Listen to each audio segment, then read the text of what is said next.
বর্তমান সমাজে যেসব মেয়েদের গায়ের রং কালো তাদের নিয়ে একটু বেশি মাতামাতি নাচানাচি চলছে, বিশেষ করে নেট দুনিয়ায়।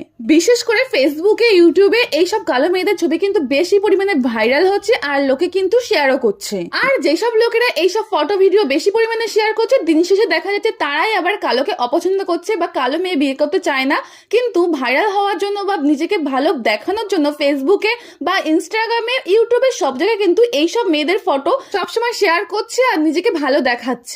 বলছি, এত যখন ফটো ভিডিও শেয়ার করছো, ভালোবেসে শেয়ার করছো, ক্যাপশন আবার লিখছো, তাহলে যাদের গায়ের রং চাপা বা কালো বলতে পারো, তাদের বিয়ে দিতে তাদের বাবা মারা এত কেন সমস্যায় ভুগছে বা এত কেন টেনশনে ভুগছে বলতে পারো? গায়ের রং চাপা বলে অনেকে এবার গাড়ি গাড়ি পঞ্চিয়ে বসে, যেটা তার বাবা মার পক্ষে দেওয়া সম্ভব হয়ে ওঠে না। শুধুমাত্র নিজেকে ভালো দেখানোর জন্য ইনস্টাগ্রাম, ফেসবুকে এইসব ছবি পারলে পোস্ট করা বন্ধ করো আর মানুষের রূপটা নয়, মানুষের মনটা দেখে মানুষকে বিচার করো। কতটা ভুল বললাম, কতটা ঠিক বললাম জানি না, যদি ভুল বলে থেকে অবশ্যই ক্ষমা করে দিও।